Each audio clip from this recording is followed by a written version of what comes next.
Hello प्रणाम। और जे भाई हमरा के देखा था इंस्टाग्राम पेज हमार, वो पेज के आप सब ज़्यादा से ज़्यादा फॉलो करब।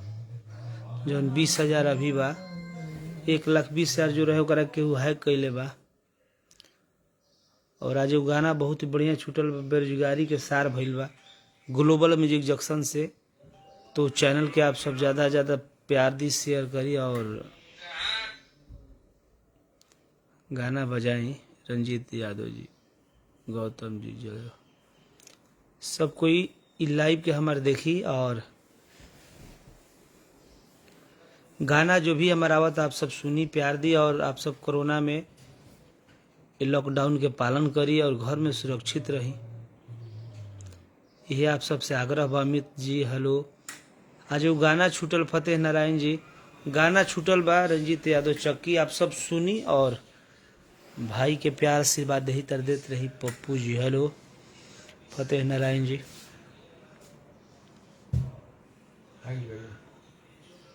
सिंह अभी ठीक बानी, हाँ बढ़िया बानी सिंह अरविंद जी। रवि जी हेलो।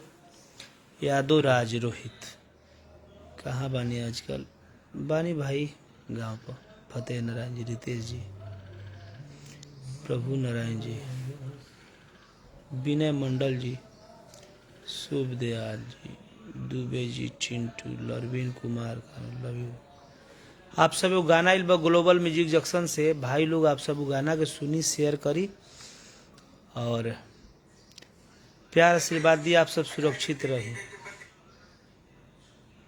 यह आप सब से आग्रह रही। और हमारे इंस्टाग्राम पे ज़्यादा से ज़्यादा फॉलो करिए आप सब। जो 20,000 बा अभी जना से लाइव बनी हम। चंदन भवानी हेलो।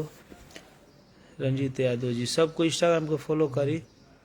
विक्रम जी, गुड्डू तिवारी जी, नीतीश गुप्ता जी हेलो। राजदेव कुमार जी, आप सब जरूर। बंटी शाह, सब कुछ गाना के प्यार आशीर्वाद दी। भाई हमार ग्लोबल म्यूजिक जंक्शन से गाना आइल बा और इंस्टाग्राम के फॉलो करी। जय माता दी, जय महादेव, हर हर महादेव।